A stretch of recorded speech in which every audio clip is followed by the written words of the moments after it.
On behalf of the Southern Delaware Alliance for Racial Justice, the Sussex County League of Women Voters, and the Women's March of Sussex, Delaware, I want to welcome you to our town hall meeting, Enough is Enough, which is a celebration of Juneteenth. Equally important, it is also our call to action for an end to racism and its corrosive consequences, such as the continuing murder of Black men, women, and children by those sworn to protect the lives and honor the rights of all American citizens. We are here today to say enough is enough. End racism, end the centuries of exploitation, abuse, lynchings, and exterminations of Black Americans. Stop the denials, delays, and meaningless promises. Let's work on solutions and actions. Let's not continue to be blinded by one step forward progress without recognizing the multi-step backward slide that inevitably happens in response. Let's challenge willful ignorance and the silence that supports the denial of systemic and individual racism. For those of us who have lived through many cycles of protests, the request to be patient because change is coming is no longer acceptable. Racism in this country has existed for 401 years. Given the number of people who have responded to this presentation, I assume that we are all looking for real change that finally upholds the equality guaranteed by our Constitution. We must go beyond the mantra, keep hope alive. We must voice a new mantra, equality and justice now. Today is Juneteenth. Happy Juneteenth, everyone. It's also known as Jubilee Day or Freedom Day, the day that Black Americans commemorate the end of slavery. Currently, it's recognized as a state holiday or a special day of observation in 47 states in the District of Columbia. Delaware recognized the day in 2000. And today, in response to yet another unjust killing of a Black man, two by the time we planned this, our local and state officials closed the public offices in respect for Juneteenth. And I'm just so pleased and so hopeful about that. Governor Carney went a step further by recognizing the significance of Juneteenth. He says, Juneteenth is a holiday that offers an opportunity to encourage open dialogue and to recommit to treating one another with more respect. I hope everyone will get an opportunity to read his letter. It was sincere and it gave me great hope. I look forward to the day that it becomes a national holiday, signifying our country's admission of an apology for the enslavement of millions of Black people, and a day which recognizes and celebrates the contributions of Black Americans to the economic, social, political, and creative developments in America. Let's take a few minutes before I introduce our wonderful panel and celebrate Juneteenth by listening, and if you can, singing along to the Black National Anthem.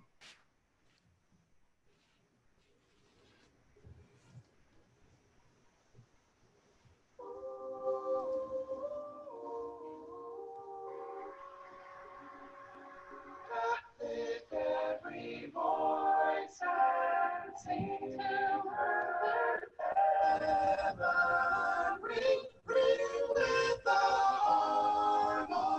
harmonies of liberty. Let our rejoicing rise high as the listening skies should resound the rolling sea. Sing a song full of the faith that the dark past has taught us. Sing a song full of the hope that the present has brought us. Facing the rising sun of our new day. Be earth, march on till victory is won. Stony the road we trod, turn the shade.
is our God where we met thee.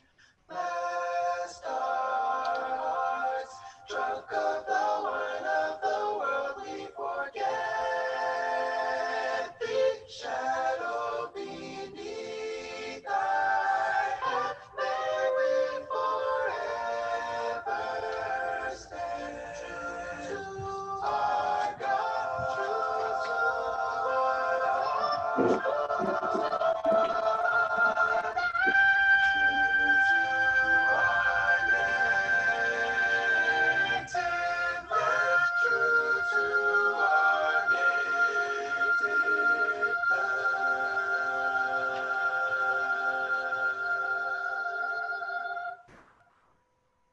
Thank you for your participation in that. For those of you who may not have noticed, those last pictures were Route 1 in Rehoboth, where we had a marvelous protest. We are fortunate to have a panel of great leaders who will facilitate the call to action at the state and federal level of government, where the institutional change must be legislated. Each panelist will give a succinct presentation on their action plan. We ask the audience, please submit your questions to the panelists in the Q&A box on your screen, not in the chat room. Questions will be addressed after all of the panelists have spoken.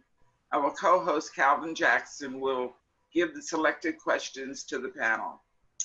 We will follow up in writing to all questions that could not be asked today because of time constraints. In advance, I want to thank our esteemed panel who have been running around for weeks dealing with these issues. And I know they all come to us with great passion and enthusiasm, but they must be tired from the work that they've been doing in the past couple of weeks. So I want to thank them for enthusiastically agreeing to participate in today's town hall. I am honored to introduce Congresswoman Lisa Blunt Rochester, the first person of color to represent the state of Delaware in Congress. The Congresswoman is an original co-sponsor of the Justice in Policing Act, a bold police reform agenda, and is a leader in the Congress on health care and future of work issues. I believe that it doesn't begin to capture all that she does, not only at the federal level, but here in the state of Delaware. And I'm so honored to have you with us today, Congresswoman. Thank you so much. Thank you, Charlotte. As I shared with her, I was running late getting here because I'm just leaving a meeting with law enforcement and community folks up here in Newcastle County. And R.L. Hughes, the chief from Georgetown, actually was quoting you, Charlotte. And he was quoting her because he was talking about a statement that you made about the sense of urgency that we have, and isn't 400 years enough in terms of time? And I think in my very brief remarks, I want to first thank the Southern Delaware Alliance for Racial Justice. I want to thank all of the incredible panelists on this call. I see legislators, I see our Attorney General, I see activists and advocates for your work. Today is Juneteenth, and it is also known as Freedom Day. But until we eradicate racism from all of the structures and institutions that become the pillars of this foundation on which our country is built, we will never have freedom. And so whether it is healthcare, which COVID-19 has shined a light on that all of us knew already existed, those inequalities and those inequities, whether it's education, whether it is jobs, or even your ability to live somewhere where you have safe drinking water and air to breathe and not next to a toxic waste dump. These issues of justice permeate all of the areas that we have to deal with. And so while we are focused on policing at this moment, I want us to recommit and think broader than just policing. Because as I just said to the crowd that I just left, we could change every policy, we could change every laws, but they're just paper. If we don't change people's hearts, minds, and actions, then there will be no justice and there will be no peace.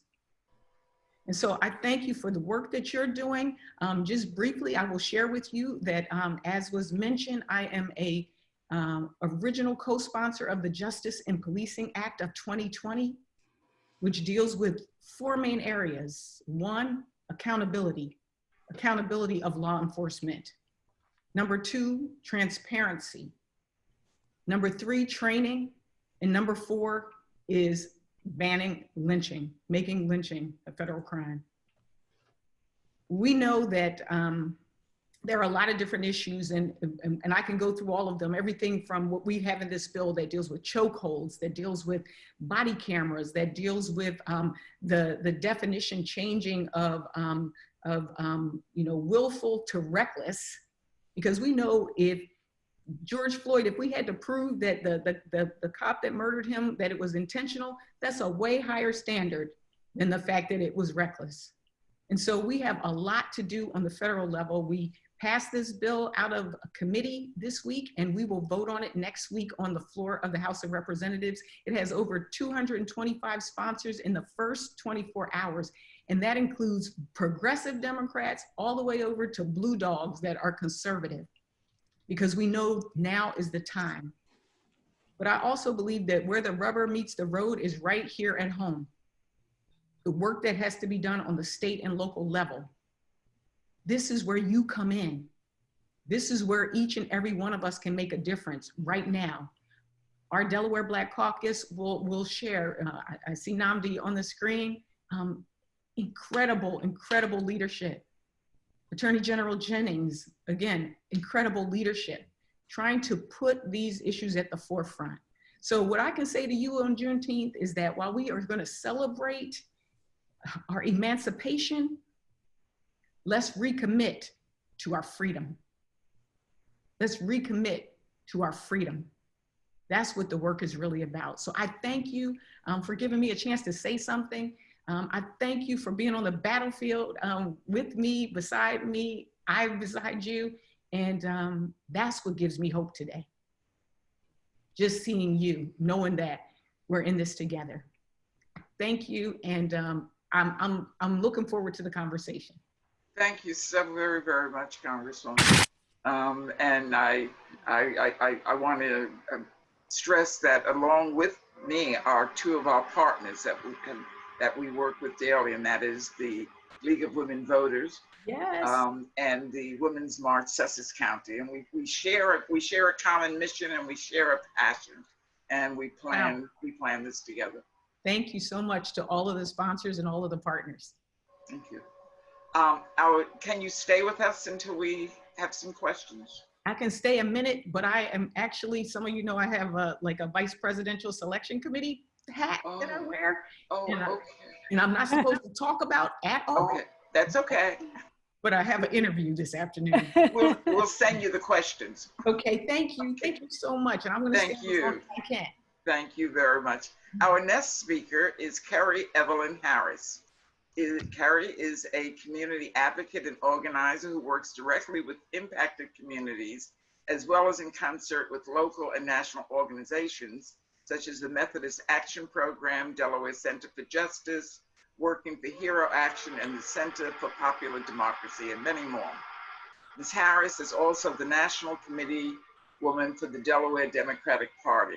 We're so glad you're here with us, Kerri, to at least set the stage for our speakers, other speakers. Absolutely. I thank you guys for having me. I'm always blown away by what the Alliance does in Sussex and how you guys affect the conversation statewide. It's admirable, and you guys are persistent and have really made a difference. And so thank you, and thank you for letting me be on here. I do want to say that we're in a trying time, not just nationally, but within our state. We feel a lot of emotion. We're confused about why change has taken so long.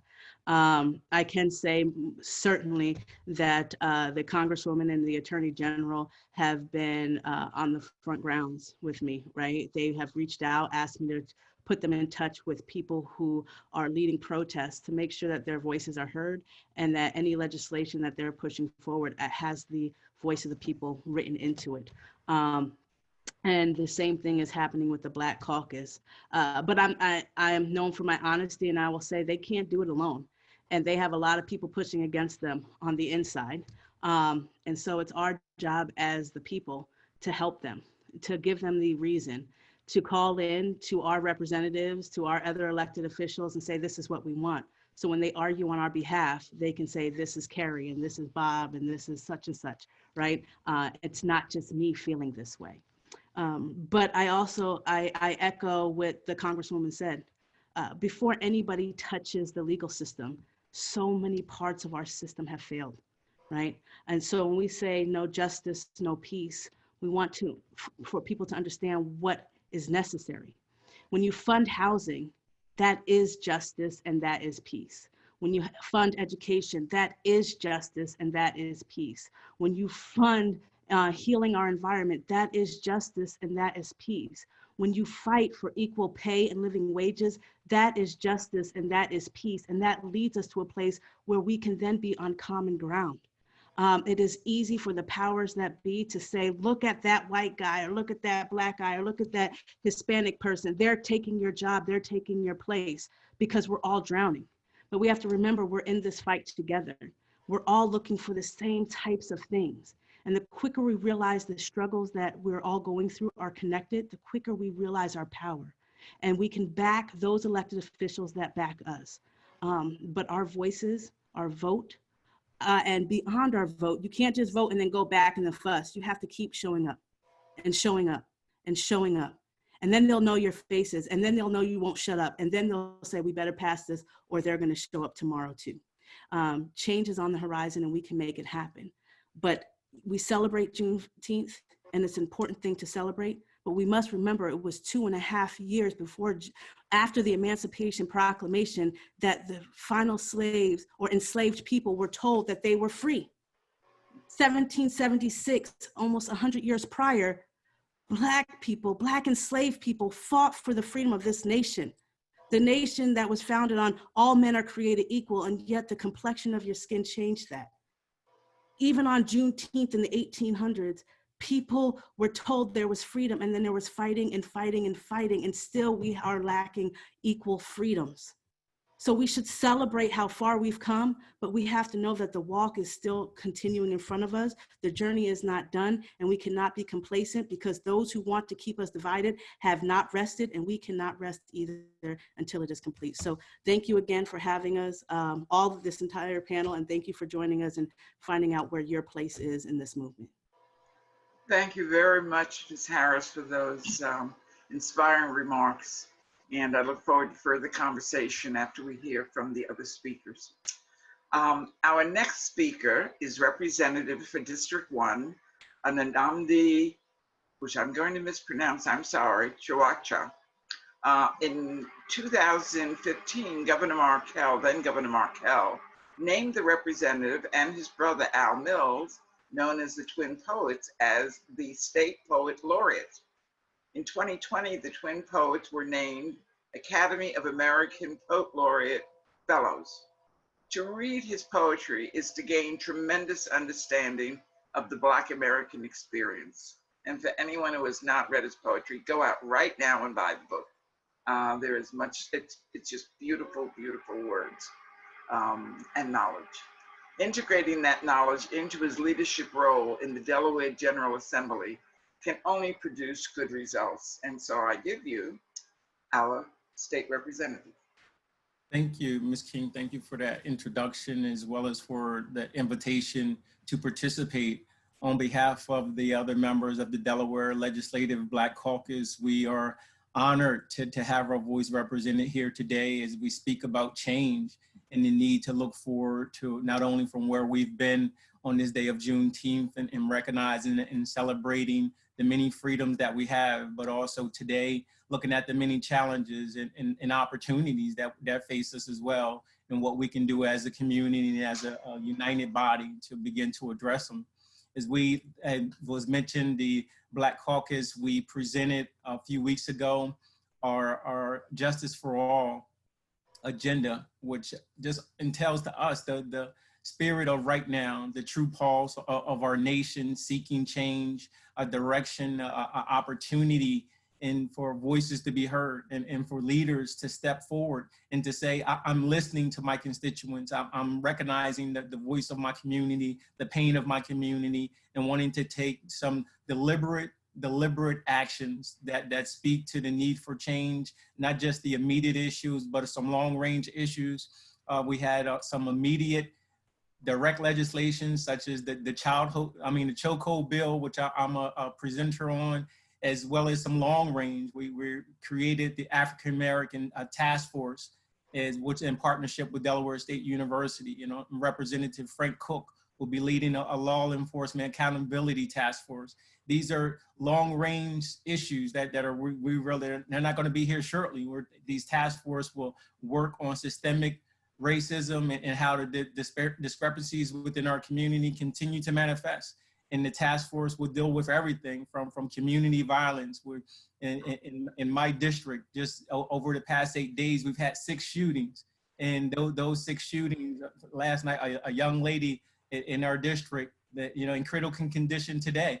And we say that it's those same issues. It's those same issues of drugs saturating our community. This is another end of the same racism that plagues our community. It's the discrepancies and how our communities are different than other communities. Education, environmental issues. We're going to look at mental health issues, healthcare, economics. All of this is all a part of our Justice for All agenda and platform that we're going to be presenting. And again, it is not just short-term bills. Some seen the short-term bills, the chokehold, looking at the minors' photos being released, and the body cams, and the minors being interviewed as far as when they are detained, as far as those being videoed. Those are some short-range bills, but this is a long-term strategy that we intend to work toward long-term systemic change and looking at racism, and truly what we can do as legislators to come forward to work with our partners, especially Delaware State University, to think about legislative ways to improve the quality of life for Delawareans throughout the state. And it's truly a call, as you mentioned, being a poet. Many of these issues of not just police brutality, but just community violence and the ways that racism have impacted my life.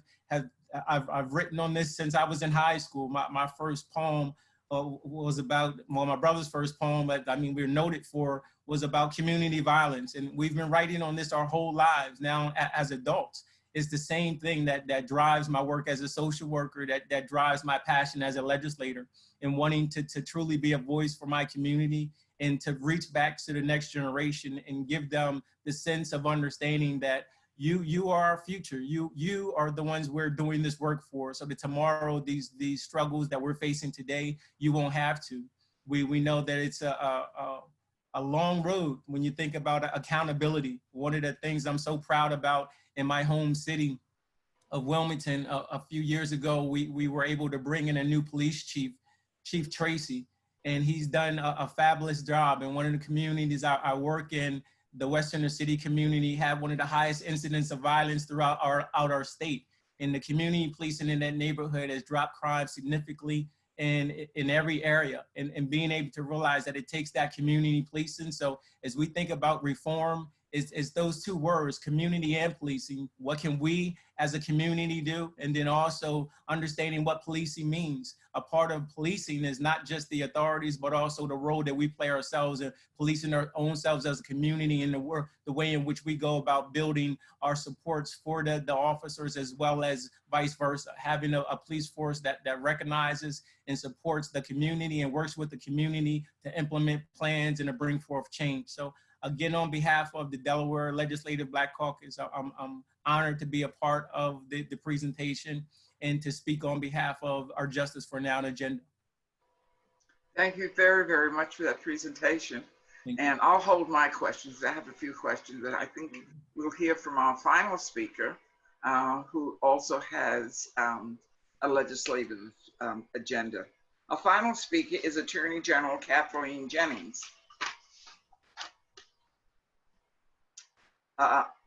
Attorney General Jennings was sworn in as Delaware's 46th Attorney General on January 1st, 2019, and has focused her administration on reform in the justice system. She is the state's chief law enforcement officer. She has already implemented more than 30 sweeping reforms of charging and sentencing practices in the Department of Justice, advocated for the passage of 19 criminal justice reforms, including reform of the state's drug code and Delaware's first major expungement program, and is currently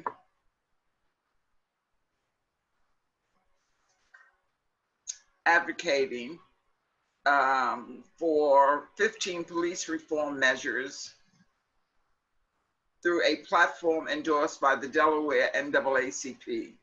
During her tenure, Delaware's crime rate has continued to drop.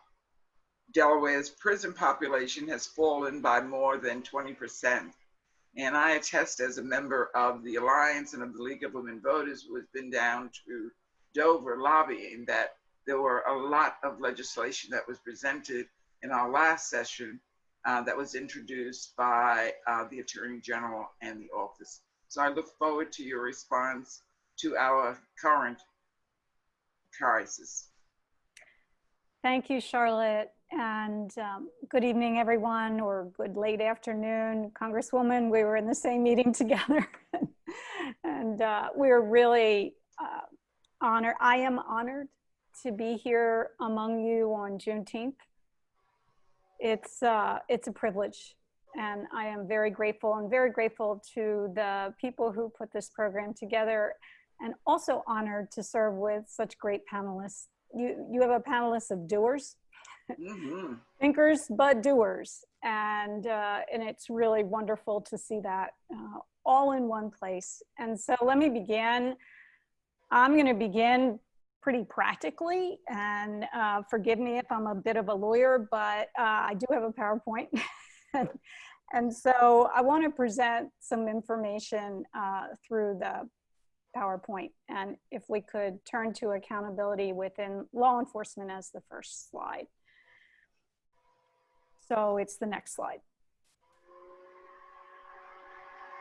Yeah. George Floyd died so recently, begging for his life and calling out for his mother. It was heartbreaking and it was horrifying at the same time. And for millions of people, it was only the latest injustice in a 400-year history of systemic racism. Thankfully, the officer in that case has been arrested and charged. The officers who stood by and chose to be bystanders have also been arrested and charged. It's my hope that justice will ultimately be served, but it caused an awakening across this country, and we cannot abide by the status quo any longer. And protesters, including me and many others on this panel and in our audience, are demanding action. Kerri, you are the one who's transformative, frankly. You have brought us together with many of those activists and have really helped to create a meaningful and respectful dialogue. Thank you so much for the work you do. So our work is not only national, in the case of Congresswoman Lisa Blunt Rochester, who has put forth a really, really progressive and outstanding agenda for reform, but it's also here in Delaware. Nnamdi O was killed by a police officer after that police officer had only stood in front of him for approximately 2 seconds. Police officer showed up, said, "Show me your hands," and he was shot and killed by one officer and then 3 others. My predecessor, Matt Denn, was the Attorney General at the time and took the extraordinary step of calling out poor police work by one officer in particular who shot first, as well as calling out the systemic problems with use of force guidance at the department level. Attorney General Denn also stated he believed there was probable cause to pursue prosecution, but he could not because of the use of force law that exists in our state to this day. Jeremy McDowell should be alive today. There was no real accountability for his death, and it's because the law makes it almost impossible to hold bad actors accountable. That's not justice, and it makes it extremely hard for good police to do their jobs because it has a devastating effect on the trust between police and communities in Wilmington that have felt for generations and throughout our state that they have been the victims of oppression, discrimination, and violence by predominantly white power structures. Jeremy McDowell is a local example as to why we need a stronger use of force standard. And let me briefly turn to Thomas Webster. He was an officer in the Dover Police Department who took a man who was already compliant down on the ground and about to be handcuffed, and he took his boot and he kicked that man in the head, knocked him out, and fractured his jaw. I tried repeatedly as state prosecutor to secure the conviction of that police officer who had kicked an unarmed, kneeling Black man in the face. We had one of our best attorneys, a man who now runs the Division of Civil Rights and Public Trust in our office, working on it. We had the facts, including video evidence, but it took multiple grand juries to indict. And when we got an indictment, ultimately he was acquitted at trial. He went on to work for another police department in Maryland, and just last year was fired after a Black teenager died in his custody. Let's be clear. The vast majority of officers are good people who do good work. Most of them also want accountability for bad officers, and the police departments I've spoken to over the past several weeks want that change. Our job is to overcome a vocal minority of people with special interests who do not want change. And let me be clear, there are people who do not want change. What changes are needed? And if we could turn to the next slide, please. When I came into office, my mission was succinct, as Charlotte said, and I'm not going to repeat all of that except to say that it's so good to be among you again. The last time we met as a group in Sussex County to talk about criminal justice reform, the bills were in process. And I'm really happy to say that over the course of the last year and a half, we have been able to not only utilize those bills to increase justice in our state, but also utilize the internal reforms I've spoken to you about in the past within our office, relying more on diversion and less on prison sentences, de-emphasizing low-level drug crimes that have long been an entry point into the system for nonviolent offenders and that have disproportionately impacted Black people. Ending the common practice of stacking multiple charges when the facts of the incident can be charged as one crime. And as Charlotte mentioned, as a result of these reforms, we have seen substantial changes. The prison population is down 20%. Habitual offender petitions are down more than 90%. Those are the 3 strikes and you're out petitions. And the number of juveniles prosecuted as adults are down 67%. There are other changes as well, but we're really going to get to what do we need to do now. So if we could get to the next slide, please. Thank you. This just goes into some of the legislative changes that have been made: rewrite of the drug code, expungement of arrest and conviction records, concurrent sentencing, which is a big change that enables judges not to have to stack sentences on top of one another. But we need more changes. The next slide focuses on the need for additional changes to the Delaware Code. And those include stronger use of force standard in our state. As then Attorney General Matt Dehn so rightfully said, there was one reason that he could not bring charges against the officer who shot Jeremy McDowell and killed him. And that is that the use of force standard in our state is entirely subjective. We need an objective reasonableness overlay like so many other states have, and we need it urgently. We need statewide civilian review board. That is likely to be a legislative change, and that civilian review board should have real power. It should have subpoena power, and it should have real oversight over our police departments. I believe that the best police departments in our state would welcome that, so that there could be a light shown also on the great work that is done each and every day. Banning the violation of civil rights. We do not in our state have a civil rights law that exists in federal law that criminalizes the violation of civil rights. We need to open up the Law Enforcement Officer Bill of Rights and shine a light of day onto the unlawful use of force cases that result in dismissals and decertifications of police officers. And as the governor indicated, put those names on a national database so Thomas Webster doesn't get hired by another police department. We need mandatory universal body cameras. The police want them. This is a funding issue. I've been talking to our great Congresswoman, and she is really on it. And I am on it too, and we're trying to figure out how to make sure that funding occurs. As Representative Chukwuocha mentioned, and he is the prime sponsor of, banning chokeholds, knee holds. We don't need them in our state. And they really, really harm and kill people for no reason. And then we should have that mandatory participation in a do not hire list that can be sent to the national database. The next slide is a call to action. As other panelists have said, and as I will say repeatedly, probably a bit ad nauseum, how soon can we expect sound public policy changes? And how can we as activists help to expedite those changes? The governor announced through executive order yesterday, and deserves real credit for his leadership, a ban on chokeholds, a ban on the release of juvenile mugshots, a participation that is mandatory in the National Use of Force database, and the implementation of better training. This is a big step in the right direction, and I really commend our governor for his leadership. We need to make it permanent. Executive orders are not permanent. We need to make it permanent.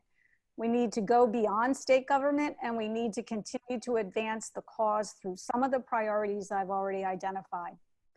But you know, real reform has to happen at the grassroots level. We have been meeting with leaders throughout this state, and I can tell you they want change, and they want change urgently. They want change now. We know what's wrong, and we know how to fix it. Congress has already come up with a progressive, across-the-board platform for change. We know what that change needs to be, and we know in Delaware what that change needs to be. And so real reform, as I said, starts at the grassroots level. What we need is for everybody participating, the 227 participants on this panel this evening, is for you to speak up. These are big changes. We're up against entrenched special interests. Change doesn't happen in this state without the voices of advocates and real people, and most especially the younger generation. I have seen so many young people rise to this occasion and take hold of the moment and demand change. People like Kobe Owens, Dubar McGriff, Corey Priest. I could go on and on across this state, and I'm so proud of them, and I want to stand with them and continue to seek the change we need. Please call your legislators, write to local press, and express your support for specific police reforms. And don't be a bystander. Let's get proximate and out of our comfort zones. Those of us who have privilege, whether we're the Attorney General or anyone else, need to have this conversation, because Black people have been having it alone for too long. And so I say, let's not do the easy stuff. Let's do the tough stuff. We have to do the tough stuff. Leaders gotta lead right now. And thank you for listening in on this call. And I look forward to your questions.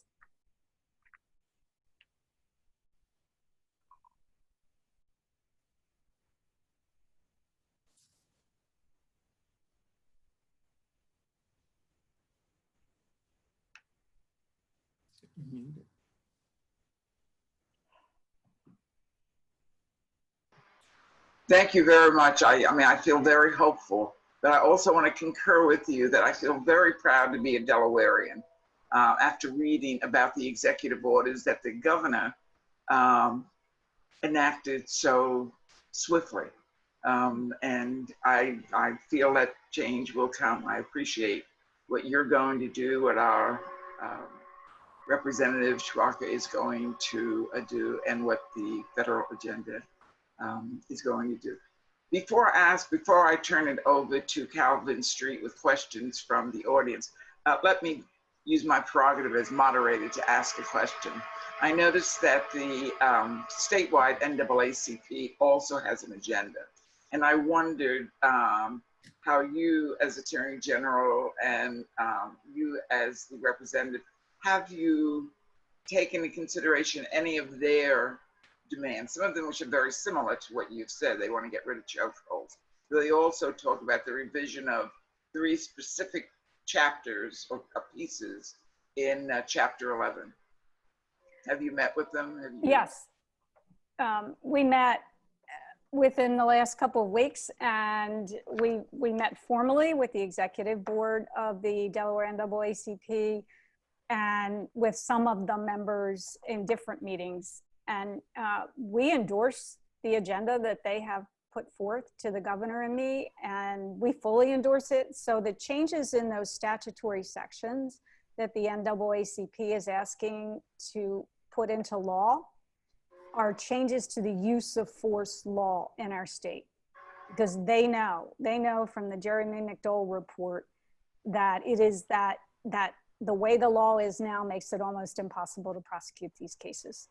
And so that we fully endorse that. We've drafted the bill. It's ready to get filed. And it's really important that that be done. They have asked for changes to the Law Enforcement Officer Bill of Rights so that there's transparency and that bad behavior isn't hidden in some dark recess so the public doesn't know about it.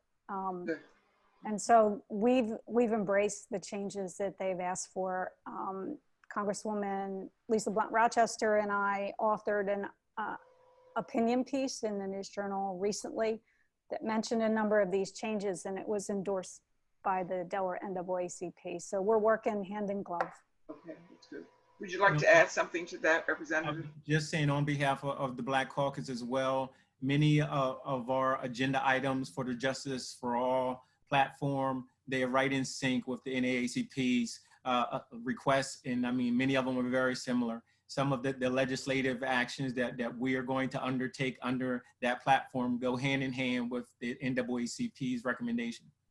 Good, thank you. Well, I'm going to turn over the question answer period to Calvin Jackson, who is there with us. Okay, Calvin, it's all yours. All right, well, thank you, everyone. And thank you for that really informative and insightful discussion. Hopefully it'll be the first of many to come. I know a lot of people want to know, well, what can we do now? How can we start those conversations? Sometimes those difficult conversations we need to have.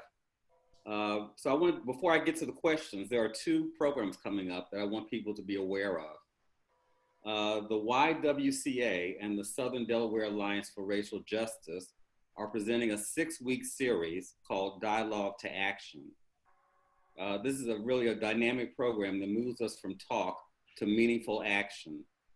We've had conversations about racism before, but this program really dives into the real issues and root causes, and it evolves into action that directly addresses racism. So the group contains 6 weekly sessions of 8 to 12 individuals talking about race and putting solutions for ending racism into action, and is guided by trained facilitators. The sessions will be starting up in mid-July, so please check our website, the Southern Delaware Alliance for Racial Justice website, for updates and details. And the sessions will be presented via Zoom.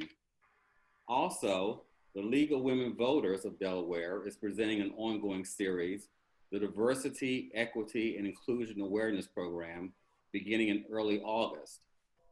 This series will be presented in Sussex County, Kent County, and Newcastle County via Zoom during the COVID-19 pandemic. Check their website for updates and details at the end of July. Thank you, Calvin. So I have some questions. I'll just go ahead and get started. And this is really for anyone. Do we know what, if any, specific provisions of the Justice and Policing Act of 2020 that local law enforcement agencies, cities and counties are already doing or considering or have agreed to implement? Additionally, which of these provisions do we want to prioritize and push for action on? Any of the panelists can respond to that. I'll just mention, as I mentioned in my opening statement, about the priority of community policing. And here in the city of Wilmington, that has been a priority, and is definitely something that we used to have just a unit, but now this agency-wide, department-wide mandate. All officers are considered community officers, so it's really creating that relationship. Our chief of police, and our city is broken into sectors. Our chief of police and our sector commander, my sector commander is Fahim Akil, Captain Akil, and he comes to community meetings 3-4 times a month. So it's having that level of engagement and direct impact in your community. I think that's one of the key things that should be pushed as a highlight of ways in which to bring forth immediate change. And I would echo what Representative Chukwuocha said, which is, you know, we talk about all these legislative changes and policies that need to change, but at the heart of this is community policing in the truest sense of that. And changing police officer mindset as well as community mindset, because police officers should be at their best peacekeepers. And if they know the people they're serving in their communities, it makes a tremendous difference in how other matters are approached. They're not approached as strangers.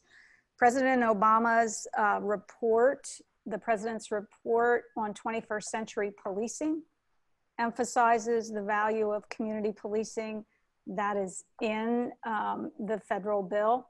And I think it's just tremendously impactful in terms of relationships between police and the people they serve. Thank you. And I would just like to add that, you know, because our police departments are broken down basically by community, it is very important. Don't take for granted your most local government, which is your city councils and your mayors. Your mayor, one of the biggest jobs they have is selecting the police chief. If you've ever been in the military, and the rank structure makes a difference. And if you're from Wilmington and you know Lieutenant Dan, he will tell you that a police chief has the ability to set the culture of the department. And I remember him telling me, he said, Kerri, even the most racist cop will have to fall in line if the police chief dictates it, right? And so don't take it for granted. There will be elections coming up throughout the state. And when someone is running for mayor, ask them, who do you intend to place as your police chief? It is as important as who the mayor will be, as far as setting the mood for the police department and how they will touch your individual communities. So investigations into police killings are shrouded in mystery in Delaware. Why don't police release body cam footage or other video evidence with consent from victims and their families? Why does the Delaware State Police investigation take months with no public communications? Okay. So one of the 15 proposals we have made is that police videos be available to the public. And I think you mentioned a good point, Calvin, which is consent. So, you know, there are family members who may be opposed to that, or there are family members who say we're okay, you know, with that release of our loved ones killing. It's horrible, but there are ways that I think we can increase community trust when the public can see for themselves what happened. That was really impactful in Jeremy McDowell's investigation, because a a citizen who had been standing nearby videoed the whole thing.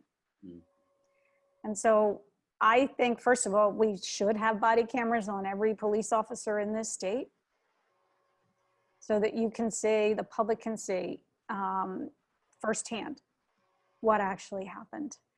The only qualification I will make to that is that the Attorney General's office is bound by these ethical rules that we cannot release any evidence that may prejudice the trial of a case. And so we have to be really careful about when it's released and under what circumstances. But it's one of the things that I would like to see changed, because I think transparency breeds trust. So release of videos is a good idea. It's happened in other states, and I think it's been very helpful. And I'll just add that as far as the Law Enforcement Accountability Task Force, that's definitely one of the items that is slated to be discussed and moved on through that task force. So that transparency and getting the information out, more communication between the communities and the departments themselves, definitely key agenda items for the task force. And really quickly, just speaking of Jeremy McDowell, I want to say this is, because it's so close to home, I think that we should try to pay a bit more attention to what's going on. Obviously, the Attorney General is on the side of justice, and her hands are a bit tied, but she's doing what she can, just as our former Attorney General did. But what it should be highlighted, and what I really want to bring up in this respect, is how often when someone is murdered by a police officer, that their past offenses are brought up. There is a gentleman, Granville Brown, if you don't know him, you know, it's a new age, and we get to say he is the husband of a state representative. But he says, one time he posted something and said, I don't know who needs to hear this, but even guilty people don't deserve to die, right? And so when anybody says, yeah, but did you hear what they did in their past? That doesn't matter. We are entitled in this country to a trial by a jury of our peers. And the police do not get to be that jury. And just to be very clear, if you have not heard of this shooting, Mr. McDowell was a paraplegic. He was paralyzed from the waist down. And so, having been in the military, I could have pointed out to you at least 5 or 6 places that the police officers could have taken cover if they were worried that he was armed. And so there was no excuse to fire upon a person in a wheelchair, even if he was armed. And all too often there are excuses made because somebody states they are in fear.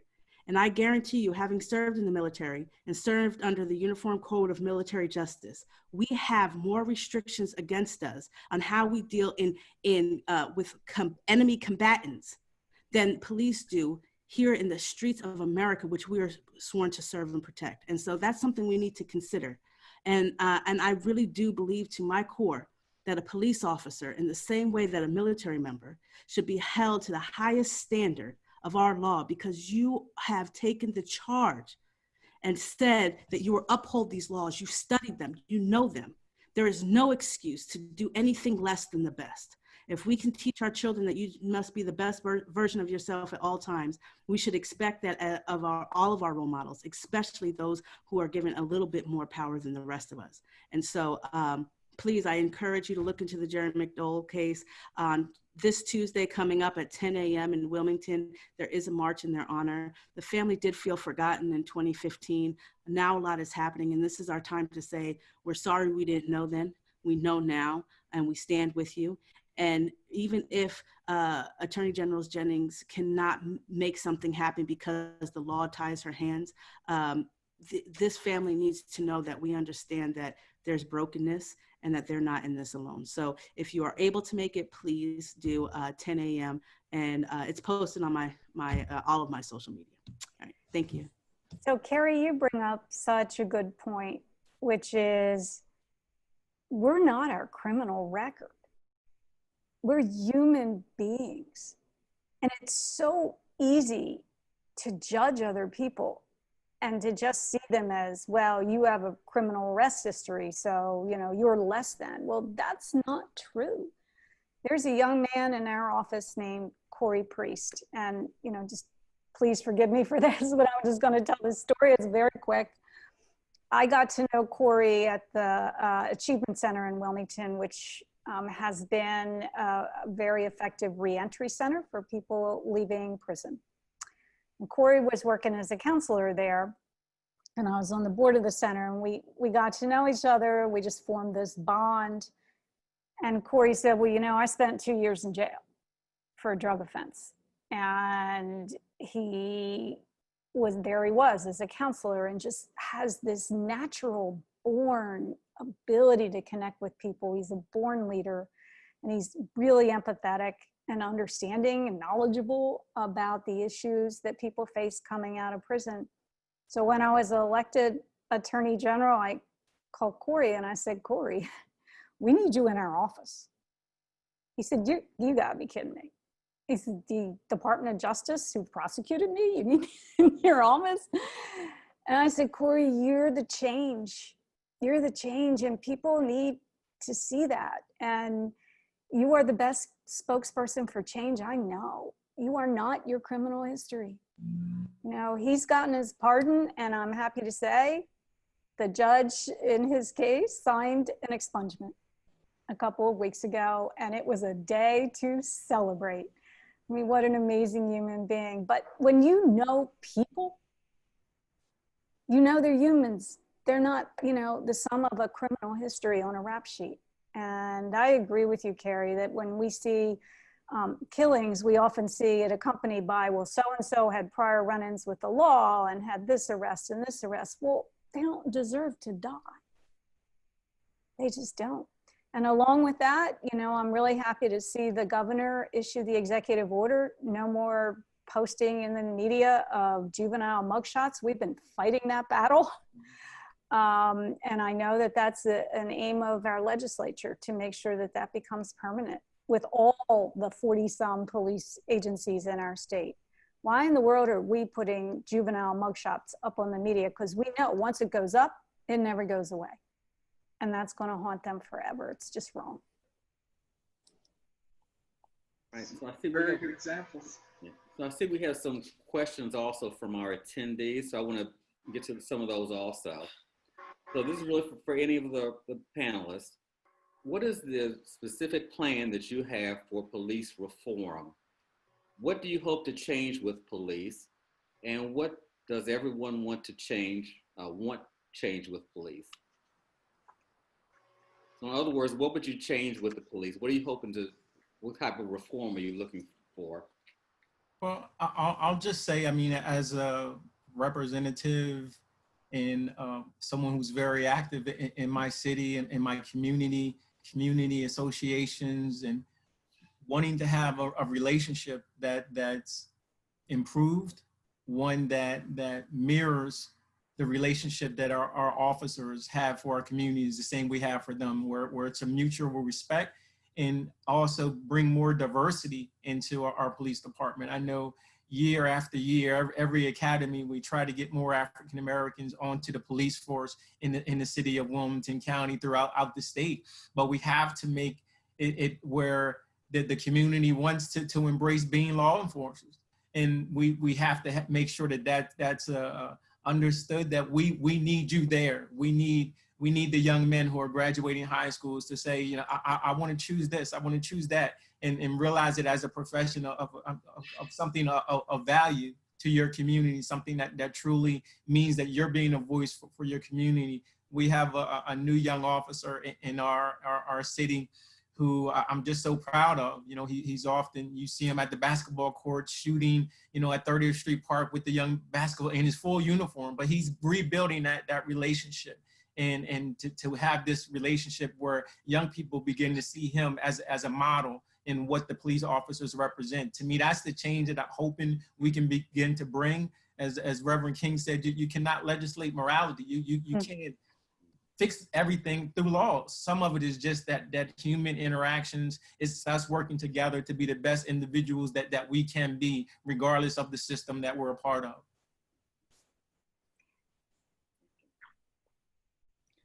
So that sort of ties into this next question. We've been talking about, the sort of records. So both the Police Officers' Bill of Rights and Delaware's Freedom of Information Act law shield an officer's personnel records, including internal investigations, from public view. Do you believe that permitting public access to these records without requiring a Freedom of Information Act request would help grow trust within the affected communities, as well as educate the public as to what officers can and cannot lawfully do? Yes. That's the one word answer. I do. This is, as Representative Chukwuocha said, this police reform, some of it's legislative, some of it's changing policies, some of it's practices, but all of it is culture, and all of it is trust. And if that trust exists, and there is a healthy culture within the police department of service and helping and lifting people up and knowing the people you serve, then that's doing it all, isn't it? Because, we can't legislate culture, and we can't make culture into policy. It has to come at really a deep level from leadership on down. And really that begins with diversity, I think, as Representative Chukwuocha said, and it's challenging, I think, for police departments to become representative of the people they serve. But we have to be really, really focused on that. And we have to be focused on it in all of our government institutions, including mine. So I try to hire a very diverse group of attorneys and other people who work in our office. But we all can do a better job. And I think when we have that diversity, it really starts to change culture. But that becomes from the top down. What do you value as a leader?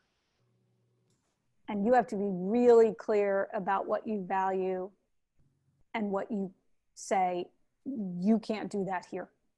You can't talk like that here. And you can't be a police officer in an institution that I lead.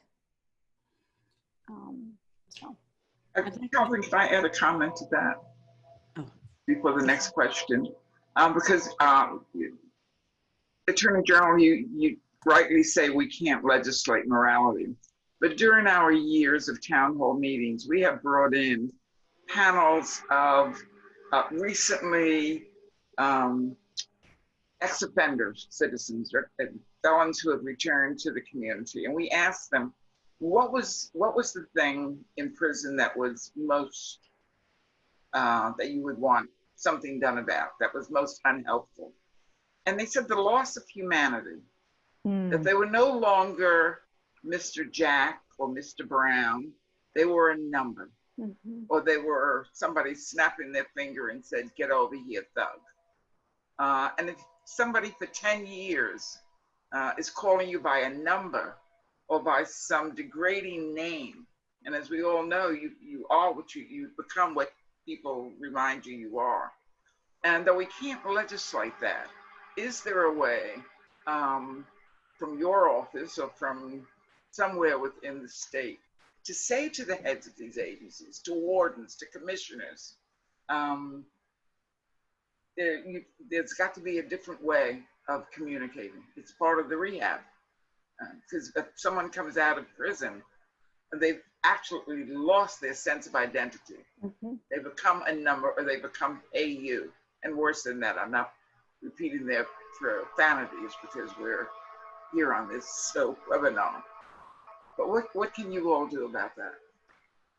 I'm glad you asked it, Charlotte, because, you know, when we talk about changing culture, we've really set about in our own office to try to do just that. That was the whole point of internal reforms in our office, to say before we ask anyone else to do something, let's look inside ourselves and see what we can do better before we ask anybody to change a law in the legislature. What can we do? And so before COVID hit the world, we were holding town halls inside the prisons. And we had held a town hall down in Smyrna prison. And I had asked the leadership in our office, many of whom had never been to a prison, had never been inside a prison. I was a defense attorney for 16 years, so I've spent a lot of time.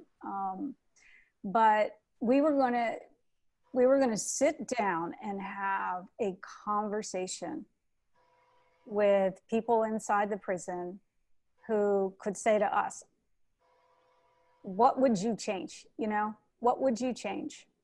And they were not shy. They were really helpful. But the biggest benefit of that was not the substantive exchange.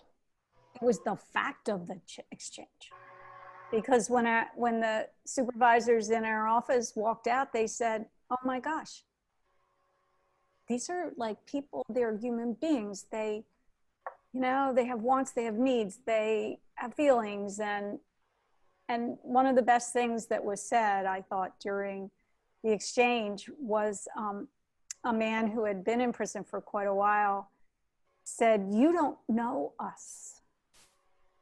To you, we are a thick file, full of reports, full of court records, but you don't know me, the human being that I am.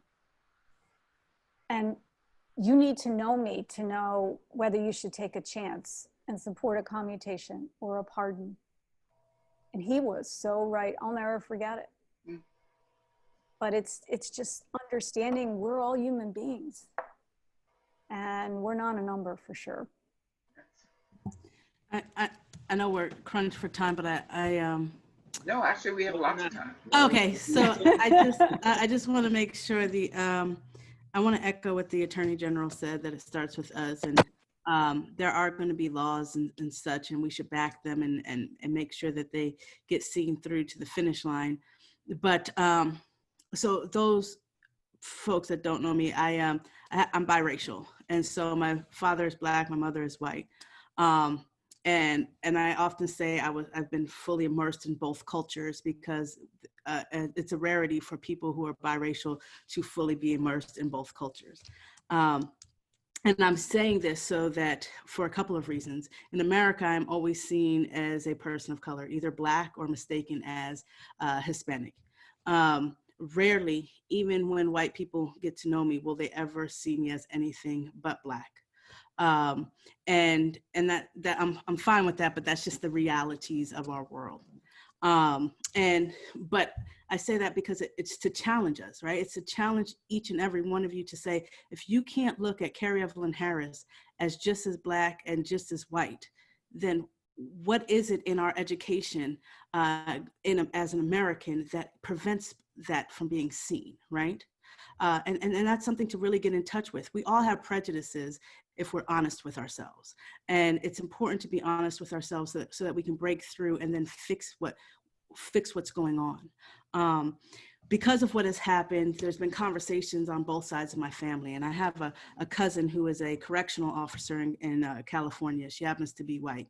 And she was very disturbed by what's happening. She's like, everybody's against the police. These are my brothers and sisters and stuff like that.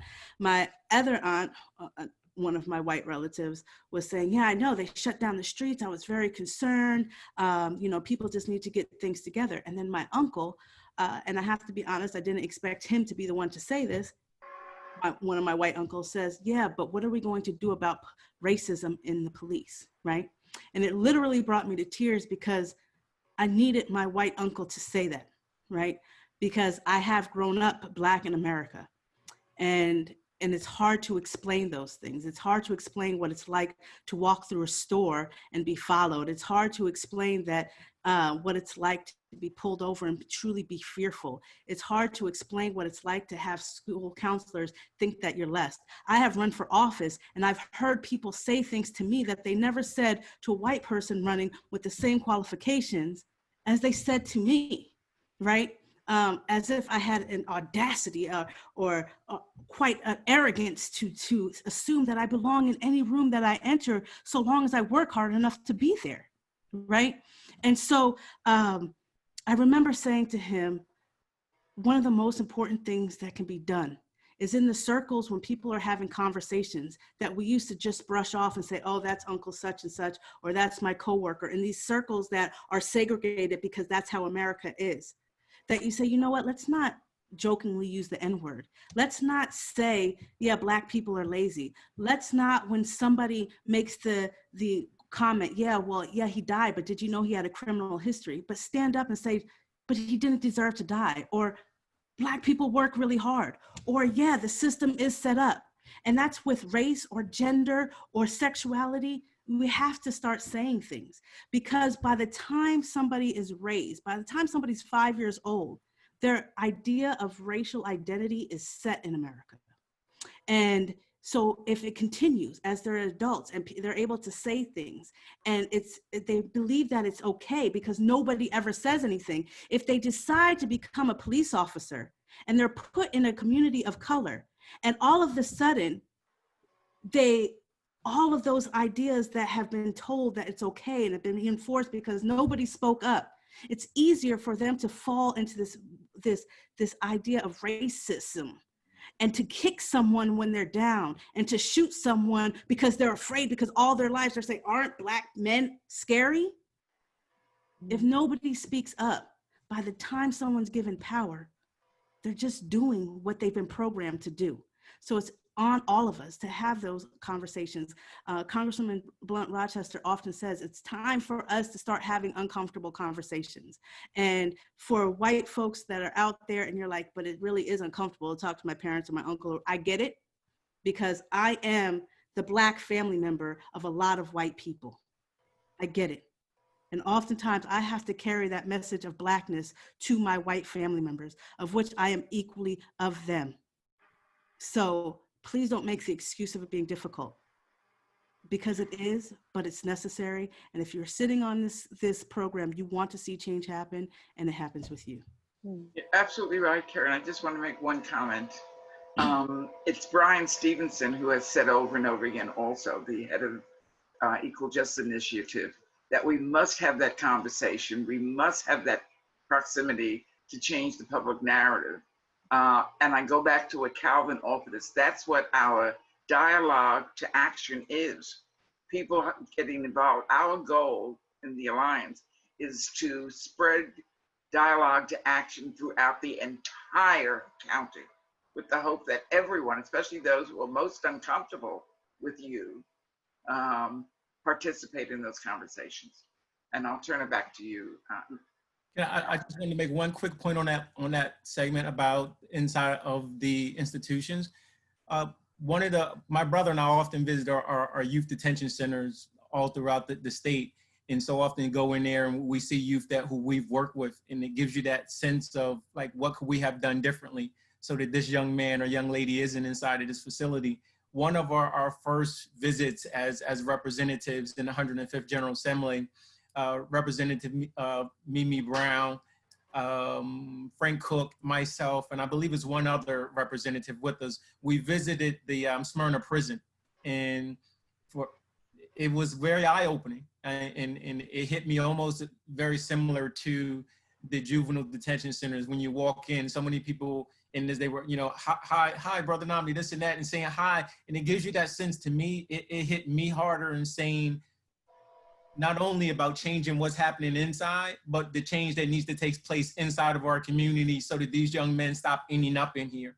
And that is really what I believe is a strong call and a push for our caucus to try to look at the disparities in our communities that lead so many young African-American and Hispanic males into that criminal justice system. What can we do? And that's how we're using our Justice for All platform to begin to push for those reforms that are truly deep-seated in the community level change. Hopeful, very hopeful. All right, so we have another question from one of our attendees. Has there been a forum or a gathering that included the voices of gang members? They hold valuable information and have the ability to help with the enforcement of a solution that comes from the gathering. Any thoughts? So I'll try that. Oh, go ahead, Nnamdi. No, I was going, you might say the same thing about our Chief Cummins program. Maybe that's what you were going to mention, but that's all I was going to mention is that it definitely throughout the state, we have Chief Bobby Cummins working on his initiative, and it brings together those individuals who have that past history and try to use them, give them the supports that they need to help turn their lives around and in turn help others. In the city of Wilmington, we had the Cure Violence program, which was based on the Chicago model about using individuals from the community who were incarcerated or involved in those lifestyles to come back and use them as tools for change. So it is definitely a proven model that we have used, and again, that it's a part of an ongoing initiative that's currently in operation. It is a really good program. The crisis intervention and also the group violence intervention initiative. Unfortunately, with COVID, it's been a little bit challenging for all of that to continue as robustly because it's an in-person gathering. But, you know, I'm glad. Whoever asked that question, I'm really glad because I have heard that. We had a town hall on the east side of the city a couple months ago, and we were asking, you know, let's talk about solutions to, you know, violent crime. What can we do? What can we help communities do to lower the crime rate? And the thing I heard the most is, look, we can talk to you about what we think, but you really ought to be talking to the youth. You know, you ought to be talking to young people about what's going on with them. And I thought that was outstanding advice. And so we have sought that out. We have sought those opportunities out. Daryl Chambers, who runs a community intervention program in the city of Wilmington, great guy, I've known him for years. And he allowed me through Zoom to meet with a number of young people. And what they said was really fascinating to me. They said, we don't have activity centers in our neighborhoods. You know, we don't have places to go. And we would really like to have a place to go where we could do what we love to do. And that could be sports, but it could also be art. It could be poetry, and they were just saying we don't have these opportunities that other people have, and we don't have the kind of education we need in our schools. And so we're challenged all the time. And we start out behind because of all that. And so, you know, some kids say, well, I don't even know when I'm going to eat next, or where I'm going to eat next, or what's going to happen from day to day. And so these are childhood traumas that we're all responsible for. And, you know, we talk about criminal justice reform, we talk about police reform, but there has to be an infusion of money and into our education system and into services for people who need them so desperately. And that's going to make a big difference, but there has to be that infusion of money. So that sort of leads into the next question. What are we doing in high schools to create real conversation between teens and the justice system?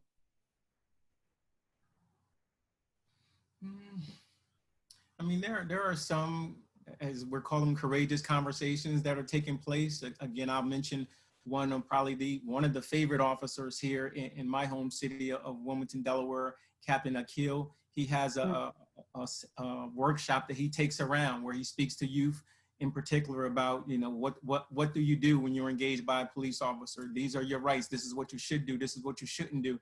He takes that around and makes sure that youth are aware of what needs to happen.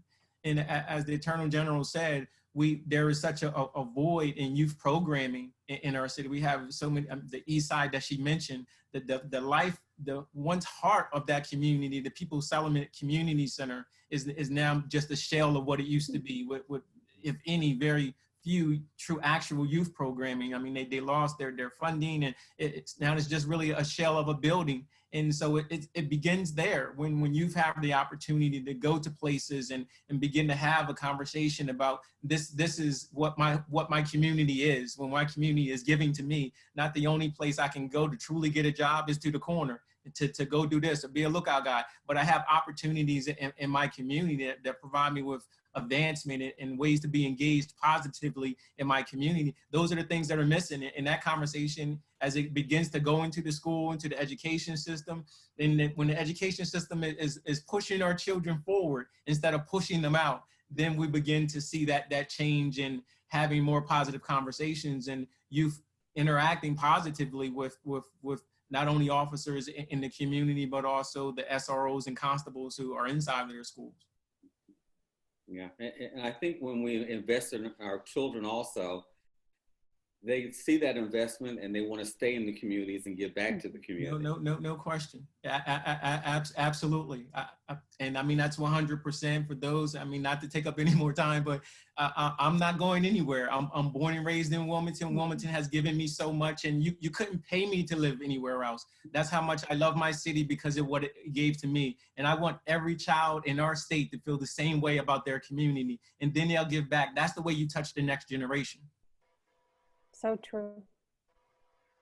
So, Attorney General Jennings, this one is actually directed for you. I think earlier in your presentation, you mentioned that there were some people who don't want change. Without naming names, how can people identify those individuals? I knew I'd get that question. Well, let me just say this. You know, I'm tremendously proud of all of the good police officers in this state. I mean, I'm in law enforcement. I've been working with law enforcement for so many years. And there are so many great people in law enforcement who just never get to tell their stories or never get to, you know, shine publicly. And we certainly want to make sure that that happens. That's part of all of our education, you know, that we have to meet each other as human beings and as good people. And I do believe in the basic goodness of people and the ability of people to come together and have that reckoning, you know, that we all need to ask ourselves, how can we be better?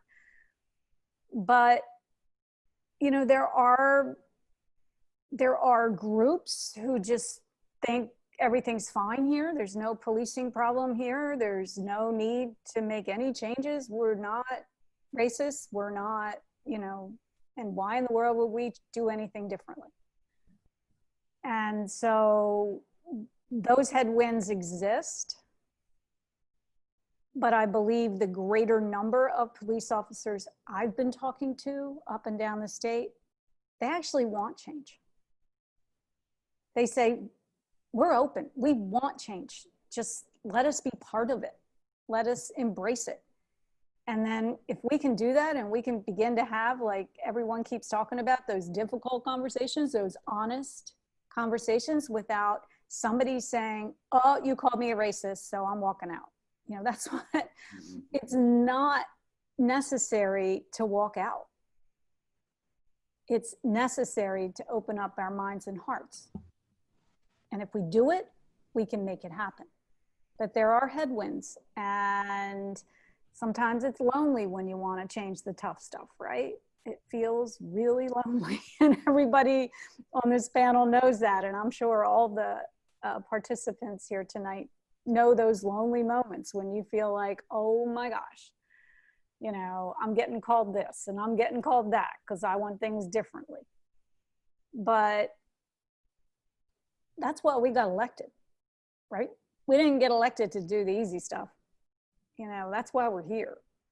And if I don't get reelected, I don't get reelected. But while I'm here, I'm going to fight like heck to make sure that we can reach a better place. So I didn't answer it directly, but I. Yeah. I just wanted to add to this really quickly. Just so people are aware, it's not that the AG has said Kerri boost me up, but I really need to have her stand out. At a lot of these protests, she shows up, and I've said this to other people, you wouldn't know who she was unless you knew who she is, right? And so she just blended in with the crowd. She didn't try to stand out as the Attorney General, being present so that people were like, look, I'm here. She stood up to be one of many voices, saying that change needs to come. And I think that's a big deal, especially when we're talking about the title that I see her usually cringe about, being the top law enforcement officer, right? I also want to say that a lot of the things she presented here are things that she was working on before, but it took the community uprising for her to be heard by other elected officials, right? And so she spoke that there were things in the police department, there were some folks that weren't ready for change, and there were some folks that were. But I'm here to say, and I'm not going to call people out, I'm not going to put anybody on the spot at this moment, but I'm going to say that there are elected officials that are stopping other elected officials from being able to be as aggressive with change as they would like. And the way I say for you to figure it out is to look at what people say. There's a lot of double talk happening right out there. Depending on who's asking the question and when they're asking the question, there's one answer, and then there's another one in another interview or another conversation. And then behind closed doors, there are even other conversations. And so while the community might not know about those behind closed doors things, you can guess at it by not being able to see consistency in statements, not being able to see that they had been working on things even prior to this, right? That is a big deal, and we need to start paying attention and calling people out. And I know people are gonna get mad at me, and I'm gonna get a lot of calls, but here's the thing.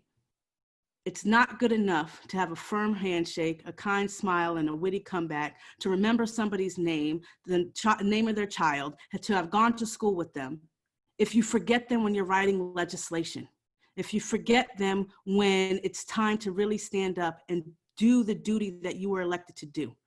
And Delaware is tired of it. The people are starting to move and say, if you're not working for us, then we can be friends and go to a barbecue, but we need somebody else passing our laws. And so pay attention, work for us, and we'll be there. And the Attorney General can attest that I will back up in any way I can if I believe you're working for the people, but I will not sit quietly if I feel that there's a lot of double talk, because the people need and deserve better. Thanks, Kerri. So, Kerri, are you suggesting to the attendees that they call people out by name? I absolutely do. I think that, you know, we have a bit of a, if you've ever spent time in the South, there's something beautiful about Southern hospitality, but then something a little creepy, because people will be nice even when they shouldn't be, right? Mm-hmm. I'm not saying that immediately. I think that there are steps you take. You let people know. If you have a relationship with someone and you're like, look, I think you're great. We have barbecues. We know each other's family. You're an elected official. But what you're doing right now is wrong, and I need you to do better. Let that be the first conversation. Keep escalating until you have to go public. But if somebody's not changing, then you can't allow them to continue to do what they're doing. It's no different than the conversations I was just saying about having with family members. We cannot just have conversations. We need action at every level. But I don't believe, you know, I'm not going to scream at my child in front of everyone when they just did something one time. Now, if they keep doing it over and over, I'm going to be like, what are you doing? We've already had this conversation, right? It's the same thing. And so take steps, but make sure you're taking those steps and it escalates so that they don't think that you're just playing, or as long as we have this cold beer, we'll be all right, and they'll forget about it. Don't forget about it, because that's how things don't change. But also at the same time, thank them when they do the right thing, because Oh, absolutely. all the Absolutely. time, right? Yeah. Good advice. So like, it's kind of like the whole sandwich, say the good thing, then the bad thing, then the good thing, and then people stay friends. Calvin, do you have some final questions? We're good for about 2 more at the most. Okay, let's see. So in raising our voices to reach out to state legislators, what are any pending bills that we really should be advocating for right now? Is there anything coming down the pipe that we really need to pay attention to? I'll say on this coming Monday at Delaware Tech in Dover at the campus is when they're going to have the administrative hearing, which is a special committee hearing that's being held so that Senate Bill 191, which is the ERA, Equal Rights Amendment, bill can be heard, as well as the House Bill 350, which is the chokehold legislation, aggravated strangulation. Those 2 bills are being heard in a special session. So we encourage everyone, they're having it. It's going to be social distancing. It's in person, so that we wouldn't have to go through having to have an exception to House rules. So we're going to have an actual committee to invite people to come out, social distancing. I believe they set up to 80 people inside, and then they'll rotate people in and out, and everybody will be given the opportunity to speak 2 minutes. So we're hoping that individuals come out. Those are 2. And other bills I mentioned were that the body camera bills is being worked on. Also which ones? But the body cameras, there is the one for the youth and the photos being released. There is also videotaping of interrogation bills and an amendment for the law enforcement officers' Bill of Rights. That's one that's going to be worked up, as the Attorney General mentioned, that's being worked up, and the Legislative Black Caucus are definitely supporting them and wanting to push them forward. And then I would add to the great list that Nnamdi just mentioned, let's change the law on use of force. Yes. I mean, that really has to happen. That will be Absolutely. instrumental. I believe Senator Lockman is championing that, so it should get ready to move, and absolutely, that's one of them as well. What's the number of that one? I don't think it has a number yet. It hasn't been filed, but I know we actually talked about it today on our Black Caucus call this morning. So it's definitely one of the ones that will be moving. Yeah, so we'll get you the information to disseminate once it has a number. Please do. Yes. It's all drafted, it's ready to go. So I think hopefully we can get that done, because that'll be transformative in accountability. Okay. All right, so we have time for a few more questions, but this one is very interesting. It's very timely. What are the thoughts of all the panelists on the issue of defunding the police? And I think there have been a lot of misconceptions about defunding the police.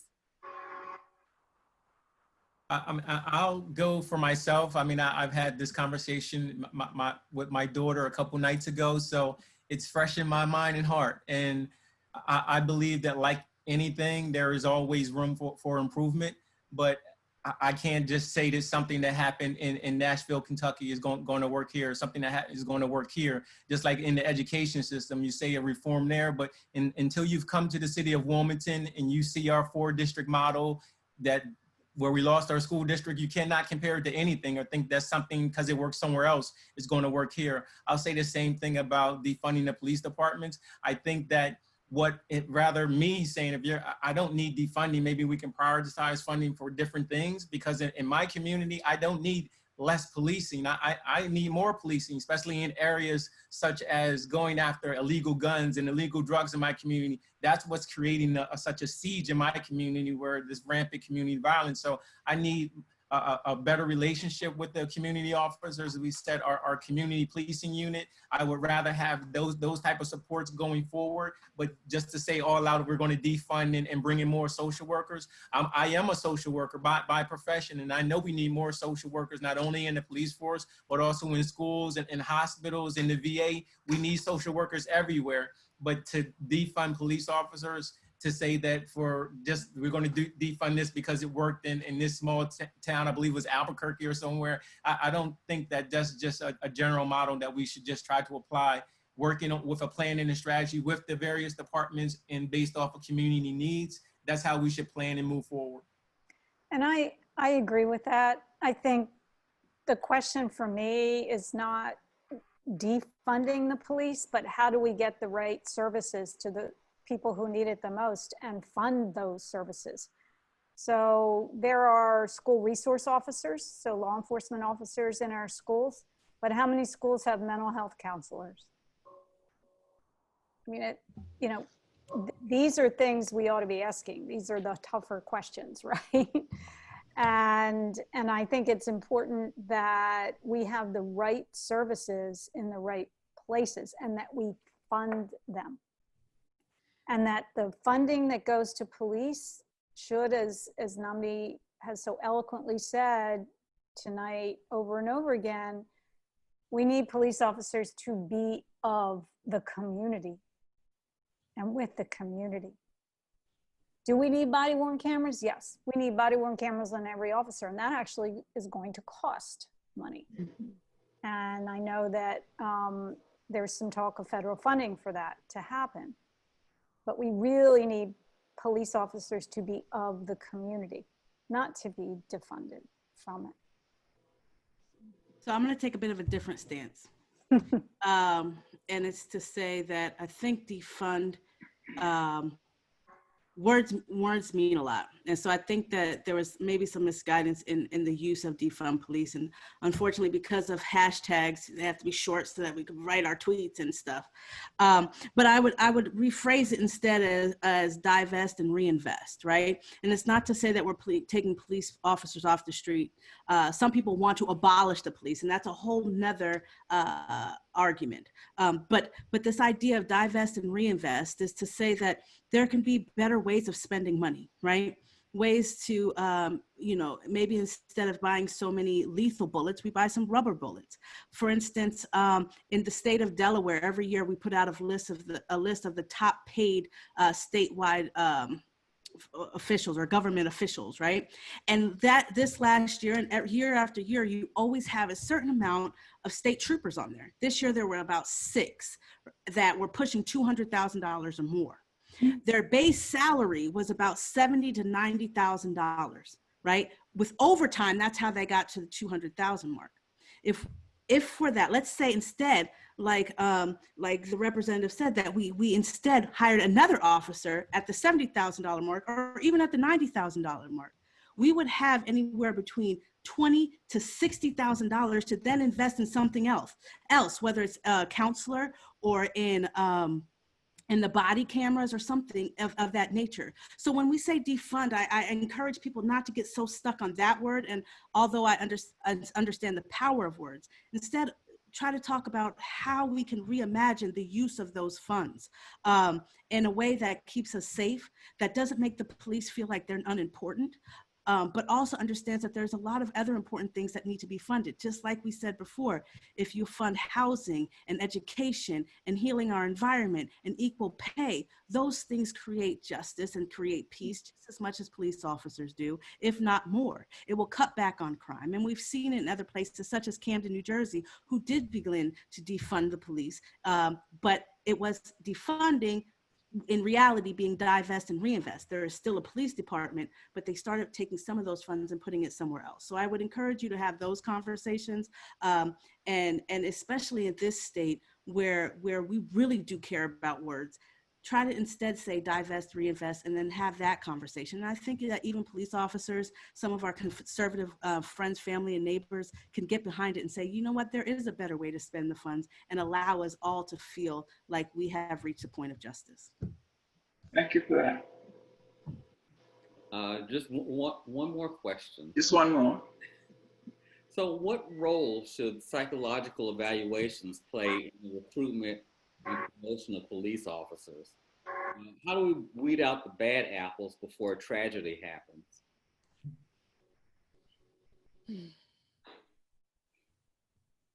Okay, I'll go first. Everybody else. So I think that, you know, therapists are expected to have therapists, right? Because you hear a lot of things and you're technically not allowed to share with somebody else. And so you speak to another therapist because they too are required to have the cone of silence, right? And so police officers feel the same way. And I know this because I myself have PTSD from my time in service. I'm vocal about it because so often we're retrained in the military to be strong and you don't talk about it. It's not that big a deal, but it does affect you as an individual for a long time. It affects your family. It affects the community. And it has to be the same way with police officers.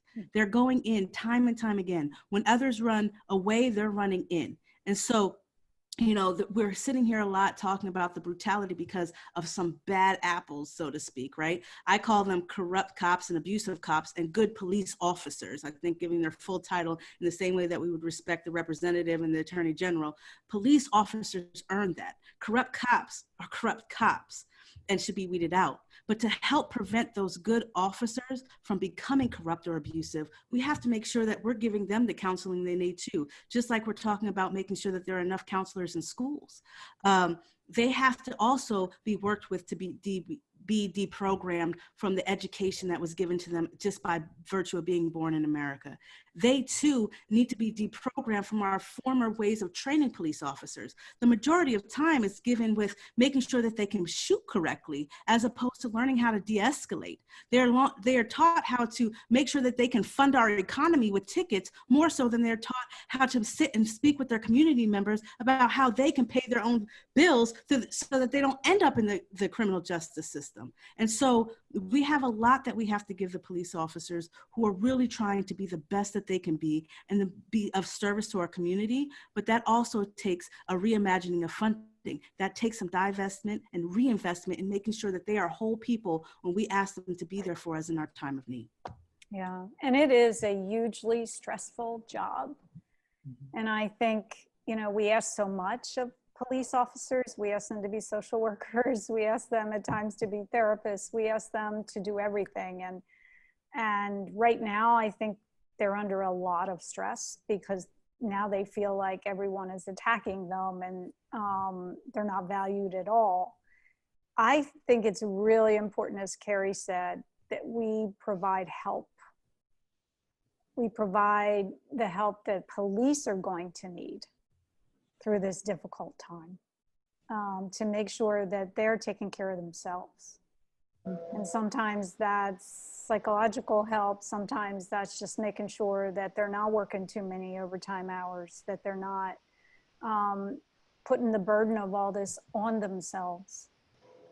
And there are so many good, as Kerri says, police officers in this state. And so we need to embrace the great work that they do. That needs to be part of our dialogue. It's not all negative. It has to be positive as well. And we really need to honor and respect and embrace the great work that good police officers do. You know, I watched, I know we're about to end, but I watched or attended a small rally across from the state office building a couple of weeks ago. And it was before the larger one with over 1,000 people. And the people at the rally were very worked up. I mean, they were angry. They were screaming and yelling at the police, you know, who were sort of standing in line across the street, just standing there. And there were maybe a half dozen police officers. And, you know, they were being called a lot of names and they were being called terrible things and everything was negative, negative, bad, bad, bad.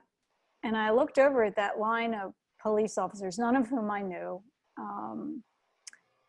And I thought, they're absorbing all this right now. And what's happening to them? What's happening to them? And so that moment was important because it hit me, they're gonna need help. They're gonna need help to work through this. As we all work toward a more positive world to live in, they're gonna need help through this as well.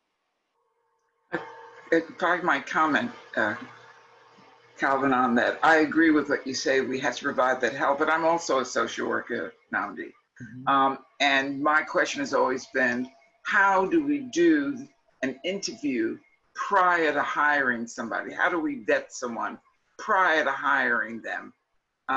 Because a skilled interviewer can spot the person who should not become a police officer, who will commit the kinds of crimes that some of them have committed.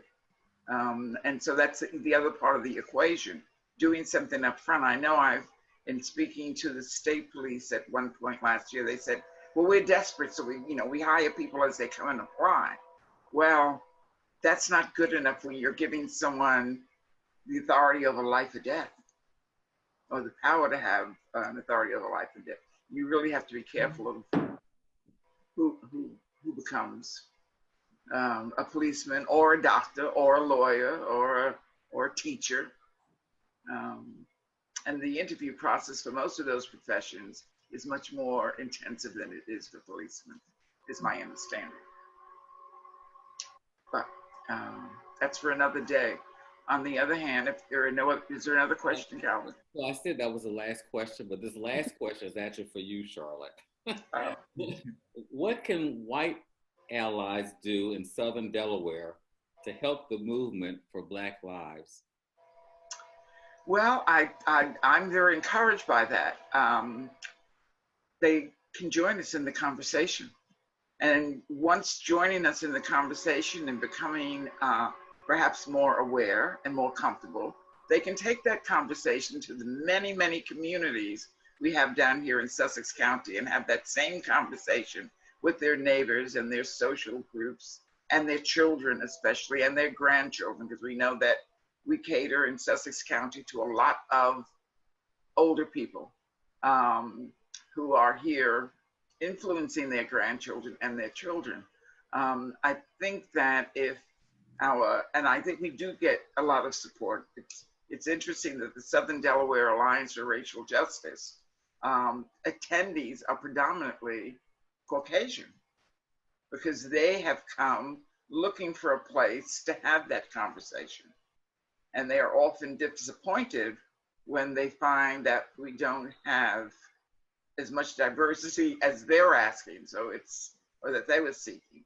So it's sort of ironic. And I suggest that they continue to journey with us and with the other organizations that are represented here today, and learn about other and become comfortable with it, and then become vocal allies. I must say, it's very tragic that Mr. Floyd died, but the people who have come forward and said, I feel so bad, what can I do? And these have been our white peers here in the county. What did I do wrong? How did I've got all sorts of questions they've asked me. What did I contribute to this? Have I been ignoring it? Have I been indifferent? I think that's why I started in the beginning. Let's do away with denial. Let's do away with the dismissiveness. We can't pass the legislation. The group here, these powerful people and this powerful community activists can work in terms of legislation and public policy. But what we can do is invite in a diverse group of people to keep working on the culture, the stereotypes, the misconceptions, the willful ignorance. Those are the things that we have to do while we support the good legislation that our panel has talked about today. And I'm very hopeful, very, very hopeful. It's good to know, Kerri, I know you're not writing legislation, but you certainly are a powerful activist. And I look forward to further work with you. I'm sorry you're not up here in Sussex County every day. Yeah. Well, you know I'm there whenever you call. I know you always have been, yes, and I do appreciate it. If I can just add to what you said, I posted something online last night, and so I was sitting in the living room, and my daughter came running in, and she yells, "Mama, everybody is starting to know that Black Lives Matter." And I was like, "What are you talking about?" And she's like, "Come here, look." And I went to the playroom and I looked, and on the TV, she likes this game called Sims. and it popped up on there talking about how Black Lives Matter. And they had a beautiful saying that they said on there. And I was moved, and I posted it, but then I asked my daughter, and I said, how does that make you feel? She's 9 years old. She has a beautiful brown complexion. She can't be mistaken as anything but Black in America. And she threw up her arms and said, it makes me feel great, right? And she just like screamed it. And it just really hit me. And I made it a point to make it clear to people, say Black Lives Matters as much as you can. Text it, say it, regardless of your race, it makes a difference, right? I am someone who is clearly very outspoken, and I've tried to raise my children to know that their value is the same as everyone else's, and yet our society still tells them that they're a little bit less than their white counterparts or even their white family members, right? And so remind them that they're not just in this world thinking that they're equal, but they are equal in other people's eyes. And so when I say Black Lives Matter, I mean it in many ways. I mean it in words, in the organizations you donate to. I mean it in the type of education, right? So re-educate yourselves. The truth is we've all been miseducated in America. You have to make sure it happens in your acts. So the conversations you have, if somebody's harassed in the stores, I'm gonna tell you, Walmart here in Camden, so many people of color have come up to me and said that they've been harassed by white folks, saying just derogatory things. Speak up when you see it, because oftentimes white people are around and they look uncomfortable, but don't just be uncomfortable, speak up so that the person of color is not feeling alone. And then finally, make sure you say Black Lives Matters with your vote, right? Your vote and your voice. Unfortunately, it carries a little louder and longer than voices of color right now. And until it becomes equitable, you need to use your privilege. There is nothing worse than white guilt. Use your privilege for good. And that is the best thing that you can do to truly say Black Lives Matter. Thank you very much for that. I want to thank all the panelists. This is a busy Friday, and all of you are very busy. I thank you not only for being part of us for 2 hours, but for all of the wonderful advice that you've given us as we now go into planning our action plan. So I really appreciate it. The next thing that we're doing, I know, just to follow up on this, the next virtual town hall meeting is on July 14th, and we're bringing in Matthew Harris, who wrote the book Black and Blue, the book has gotten a lot of national recognition. He was a law enforcement person. Up on the screen, and I hope that you all will sign up to that. Please, on the screen, we have the numbers, the links to the 3 organizations, Southern Delaware Alliance, League of Women Voters, and Women's March. Please make note of them and contact us for further information. This was just step 1 in our action plan. As I said, the next step includes our July 14th meeting. Calvin has already told you about the expansion of other programs. Let me just say one final word. The recommendations for action now that you have made will be considered for inclusion in our action plan. While we expect our legislative leaders to enact new fail-safe public policy, we must, as citizens, contribute to the elimination of racism by joining in the community conversation that will change the public narrative, the misconceptions and the misguided attitudes towards those who we really don't know, but have been judged by the color of their skin.